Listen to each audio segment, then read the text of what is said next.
MRS degree, the classic Mrs. degree, he said, taking a sip. See it all the time in our line of work. Girls go to expensive schools with zero plan to pay it back. They're not there for the education. They're there to find someone who'll take care of everything. Hey, Josh here. You know those moments when you meet someone and everything just clicks?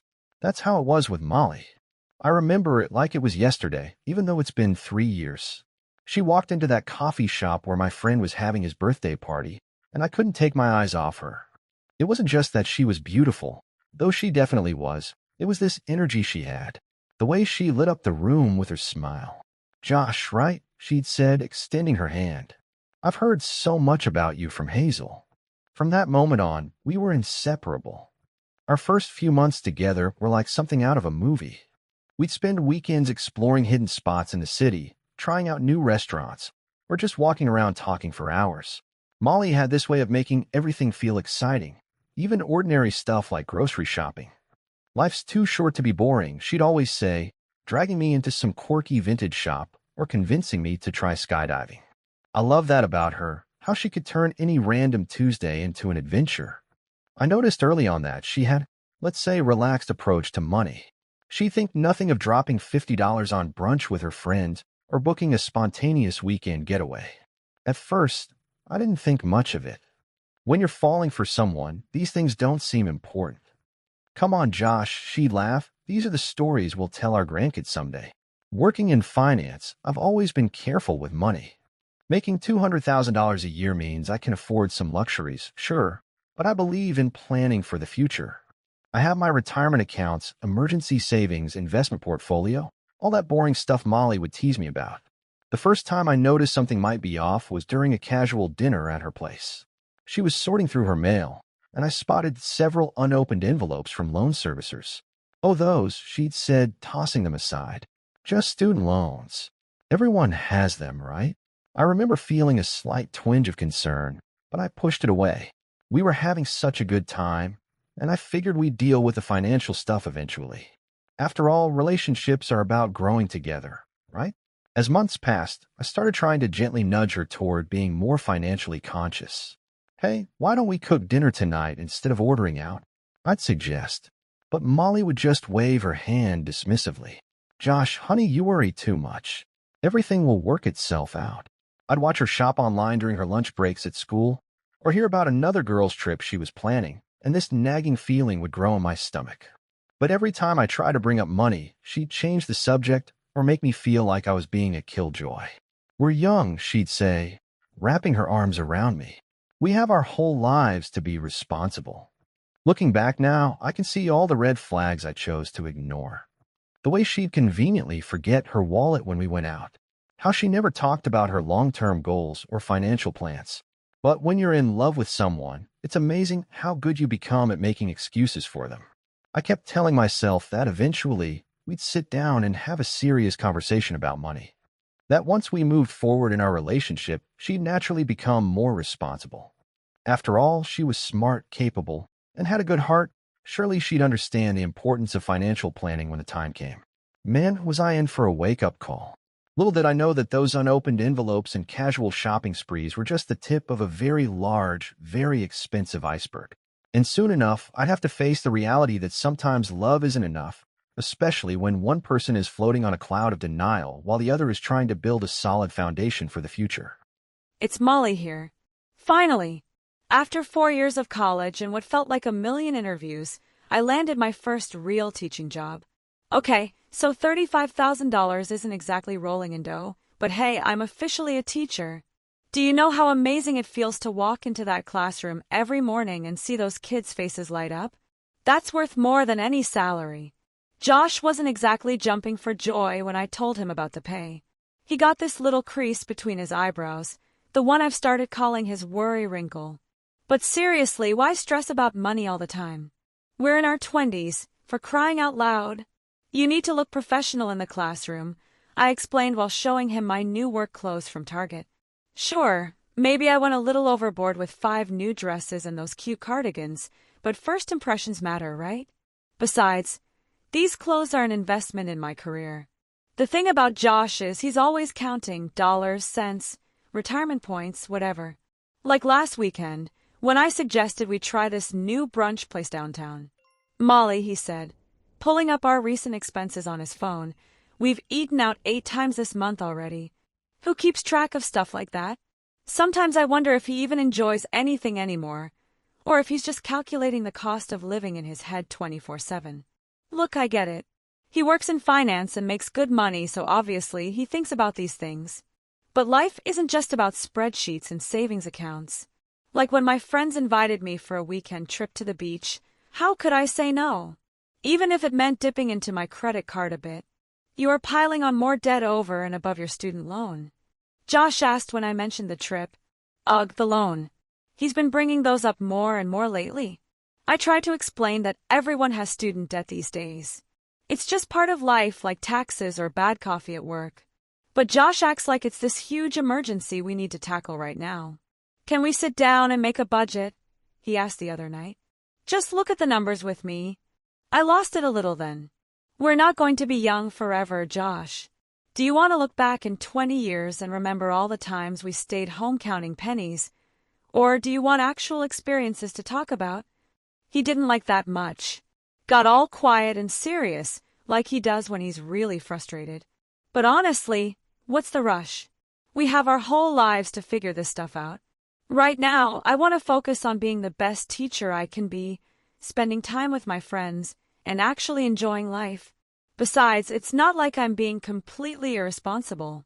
I make coffee at home most mornings, even though I still grab Starbucks sometimes because, hello, teacher life. And I've started using this budget app Josh recommended. Okay, well, I downloaded it at least. The other day, he tried to show me his retirement account or something, talking about compound interest and emergency funds. I smiled and nodded, but inside I was thinking, God, we're barely in our mid-20s. Why are we talking like we're about to retire? Maybe I should be more worried about the loans and stuff. Sometimes late at night, when I can't sleep, I think about the numbers and get this tight feeling in my chest. But then I remember what my mom always says, everything works out in the end, honey. And if it hasn't worked out, it's not the end. Josh doesn't get that mindset at all. He keeps pushing for these serious conversations about money, acting like we need to plan out the next 30 years right now. But that's not how life works. You can't plan everything. Sometimes you just have to trust that things will fall into place. I love him, I really do. But lately, every time he brings up finances, I feel this distance growing between us. It's like he's speaking a language I don't want to learn. Maybe he's right about some things, but does he have to be so intense about it? All I know is, I'm not ready to give up my little indulgences just because some numbers in my bank account say I should. There's more to life than money, and I wish Josh could see that. We're young, we're in love, and everything else will work itself out. Won't it? Payday always meant the same ritual: contributions to my 401k, emergency fund updates, investment account transfers. Making $200,000 a year felt good, but tonight something was different. Maybe it was looking at my own disciplined finances that made everything with Molly finally snap into focus. We need to talk, I said, walking into our living room where she was curled up on the couch. Not a suggestion this time. An ultimatum. She looked up, probably hearing something new in my voice. Can it wait? This episode is just getting... No. I grabbed the remote and turned off the TV. Right now, Molly, I need to know exactly how much debt you have. Josh, you're being dramatic. How much? She squirmed, that familiar deflective smile starting to form. But this time I wasn't letting it slide. About $250, she finally mumbled, examining her nails. What? $250,000. The words felt like concrete in my mouth. She nodded, still not meeting my eyes. I had to sit down. All those years of community college, working full-time to put myself through school, being careful with every dollar. And here she was, sitting on $250,000 in debt like it was nothing. Were you ever planning to tell me? Or were you just hoping I wouldn't notice until it was too late? That's not fair, she protested weakly. Fair. I could hear my voice rising. You want to talk about fair? I worked my ass off through community college. Lived with 3 roommates. Drove a car held together with duct tape. Also, I could graduate debt-free. And you've been hiding this the whole time. I wasn't hiding it. I just didn't think it was a big deal. That did it. I grabbed my keys and wallet. Where are you going? Her voice had gone small. I just need to not be here right now. I ended up at Danny's, where my colleague Mike usually hangs out. He was at his usual spot at the bar. Trouble in Paradise, he asked as I dropped onto the stool next to him. I ordered a whiskey and told him everything. The $250,000 in loans, her $35,000 teaching salary, her complete lack of concern about any of it. Mike nodded like he'd seen this movie before. Let me guess, Drexel. I looked at him sharply. Yeah? How'd you know? Morris degree, the classic Mrs. Degree, he said, taking a sip. See it all the time in our line of work. Girls go to expensive schools with zero plan to pay it back. They're not there for the education. They're there to find someone who'll take care of everything. Molly's not like that, I started to say, but the words died in my throat. Wasn't she? All those brushed-off conversations about money, all those we'll figure it out later moments, had she been counting on me to figure it out for her? These women, Mike continued, they have no interest in financial independence, no real ambition. They're just looking for someone to save them from their decisions. And trust me, if it's not you, she'll find another nice guy with a good salary. The words hit harder than the whiskey. Every deflected conversation about money took on a new meaning. Every time she dismissed my concerns or changed the subject when I brought up budgeting. All while I've been helping cover her temporary shortfalls. I thought about my own path, the long hours balancing work and classes, the careful budgeting, the intentional career moves. I'd done everything right, built a solid foundation. And now I was supposed to be her safety net. Mike signaled for another round. You're a good guy, Josh. Don't let someone else's irresponsibility derail your future. You've worked too hard for that. Sitting there, I knew he was right. I had some tough decisions ahead, but really, they'd already been made. Sometimes love isn't enough, not when one person refuses to face reality while the other carries all the weight.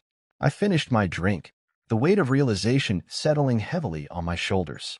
3 years of memories, of laughter and adventures, all built on a foundation of magical thinking and hidden truths. It was time to face reality, even if Molly wouldn't. I heard his key in the lock and quickly wiped my eyes. I'd been crying for hours, my phone clutched in my hand waiting. The texts I'd sent sat there unanswered. Please come back. We can talk about this. I'm sorry. Josh walked in looking different somehow. Colder. The warm brown eyes that usually made me feel safe now just looked tired. Josh, please. I started. No. His voice was firm. You don't talk right now. You listen. I sank back into the couch, my heart pounding. He'd never spoken to me like this before. 3 years, he said, pacing the room. 3 years I've been patient. 3 years I've tried to be understanding. Want to know what I was doing while you were racking up $250,000 in loans at Drexel? I stayed silent. Community college. Working full-time. Living with 3 other guys in a crappy apartment to save money. Driving a car that broke down every other week. That was my life while you were. He gestured around vaguely. Doing whatever the hell you were doing. It wasn't like that, I whispered. College was. Was what, Molly? A good time? A chance to find yourself? Or maybe. His laugh was bitter. A chance to find someone who'd make all your problems go away. That's not fair. I stood up, anger briefly overtaking my fear. You don't know what it was like. No, you don't know what it's like, he shouted, making me flinch. You don't know what it's like to actually work for something, to be responsible, to face reality. You just float through life expecting everything to magically work out. The tears started again. Please, Josh. I know I messed up. I know I should have told you sooner. But we can fix this. I'll do better. I'll make a budget. I'll cut back on spending. Stop. He held up his hand. Just stop. Do you even hear yourself? We can fix this. There is no we in your $250,000 of debt, Molly. I fell to my knees then, something breaking inside me. Please don't do this. Please. I love you. We can work this out. I'll change, I promise. Just give me a chance. He stood there, watching me cry, his face unreadable. You had 3 years of chances. 3 years to be honest. 3 years to take responsibility. Instead, you just... He shook his head, hoped I'd be your solution. That's not true. But even as I said it, I knew it partly was. I'd always thought things would just work out. That Josh's salary would make everything okay eventually. I'm done, he said quietly.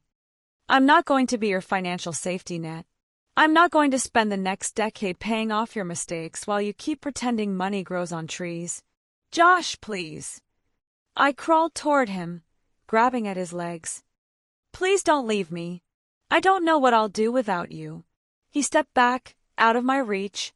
Maybe that's the problem, Molly. Maybe it's time you figure out what to do for yourself. As he turned to leave, something ugly and bitter rose in my throat. Fine, I spat. I'll just have to find a rich, nice guy who actually cares about me. Someone who won't abandon me when things get hard. He paused at the door, and for a moment I thought I'd gotten through to him. But when he turned, his eyes were colder than ever. Thanks, he said quietly. You just proved I'm making the right decision. The door closed behind him with a soft click. Not even a satisfying slam I could rage against.